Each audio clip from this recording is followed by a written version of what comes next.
ট্রাম্পকে চিঠি দিয়ে ৩ মাস সময় চাইলেন ডক্টর ইউনূস। বাংলাদেশ থেকে রপ্তানি পণ্যের উপর আরোপিত পাল্টা শুল্ক কার্যকরের সিদ্ধান্ত ৩ মাসের জন্য স্থগিত রাখার অনুরোধ জানিয়ে যুক্তরাষ্ট্রের প্রেসিডেন্ট ডোনাল্ড ট্রাম্পকে চিঠি পাঠিয়েছেন প্রধান উপদেষ্টা অধ্যাপক ডক্টর মোহাম্মদ ইউনূস।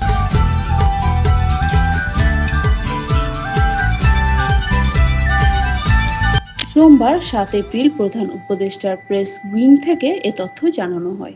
চিঠিতে ডক্টর মোহাম্মদ ইউনূস বলেন, আপনার অভিষেকের পরপরই আমি আমার উচ্চ পর্যায়ের প্রতিনিধি পাঠিয়ে জানিয়েছি যে ১৭ কোটি মানুষের দ্রুত বর্ধনশীল বাজারে আমরা যুক্তরাষ্ট্রের পণ্য আমদানি উল্লেখযোগ্যভাবে বাড়াতে আগ্রহী। আমরা এই উদ্যোগ গ্রহণকারী প্রথম দেশ। প্রধান উপদেষ্টা আরও জানান, বাংলাদেশই প্রথম দেশ হিসেবে যুক্তরাষ্ট্রের তরলকৃত প্রাকৃতিক গ্যাস এলএনজি আমদানিতে বহু বছরের চুক্তিতে সই করেছে।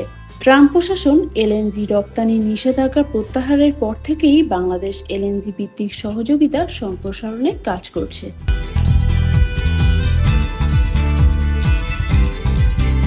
চিঠিতে আরও উল্লেখ করা হয়, বাংলাদেশ সরকার ইতোমধ্যে যুক্তরাষ্ট্রের কৃষিপণ্য বিশেষ করে তুলা, গম, ভুট্টা ও সয়াবিন আমদানি বাড়ানোর কার্যক্রম গ্রহণ করেছে, যা আমেরিকান কৃষকদের আয় ও জীবিকার উপর ইতিবাচক প্রভাব ফেলবে। দ্রুত বাজারে এসব পণ্য পৌঁছাতে বাংলাদেশে একটি ডেডিকেটেড বন্ডেড ওয়্যারহাউস চালুর কাজ চূড়ান্ত পর্যায়ে রয়েছে, যেখানে এসব পণ্য শুল্কমুক্ত প্রবেশাধিকার পাবে। প্রধান উপদেষ্টা জানান, দক্ষিণ এশিয়ার মধ্যে যুক্তরাষ্ট্রের রপ্তানি পণ্যে বাংলাদেশেই সবচেয়ে কম শুল্ক আরোপ করা হয়। তুলা, স্ক্র্যাপ লোহা ও কৃষিপণ্য শুল্ক শূন্য রাখার প্রতিশ্রুতির পাশাপাশি গ্যাস টারবাইন, সেমিকন্ডাক্টর ও চিকিৎসা যন্ত্রপাতির মতো শীর্ষ মার্কিন পণ্যে ৫০% পর্যন্ত শুল্ক হ্রাসের কাজ চলছে।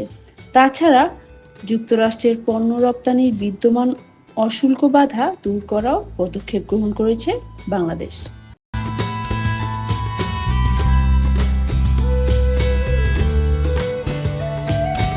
এর মধ্যে রয়েছে নিরীক্ষা ও পরীক্ষার বাধ্যবাধকতা হ্রাস, প্যাকেজিং ও লেবেলিংয়ের মানদণ্ড সহজীকরণ, শুল্ক প্রক্রিয়া সরলীকরণ এবং অন্যান্য বাণিজ্য সুবিধা সম্প্রসারণ। চিঠিতে আরও জানানো হয়, বাংলাদেশ ইতোমধ্যে দেশে মার্কিন ইন্টারনেট সেবাদাতা প্রতিষ্ঠান স্টারলিং চালুর কার্যক্রম সম্পন্ন করেছে।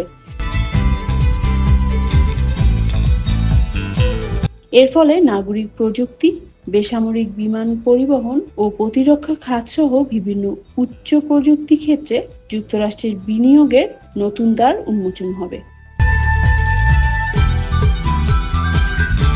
অধ্যাপক ইউনূস আরও বলেন, আমরা আশা করি আগামী ৩ মাসের মধ্যেই এসব উদ্যোগ বাস্তবায়ন সম্পন্ন হবে।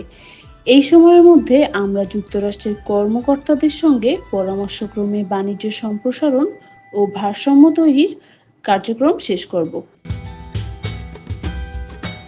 চিঠির শেষ অংশে তিনি অনুরোধ জানিয়ে লিখেছেন, বাংলাদেশ থেকে রপ্তানি পণ্যে আরোপিত পাল্টা শুল্ক ৩ মাসের জন্য স্থগিত রাখার বিষয়টি বিবেচনা করে দেখার অনুরোধ জানাচ্ছি।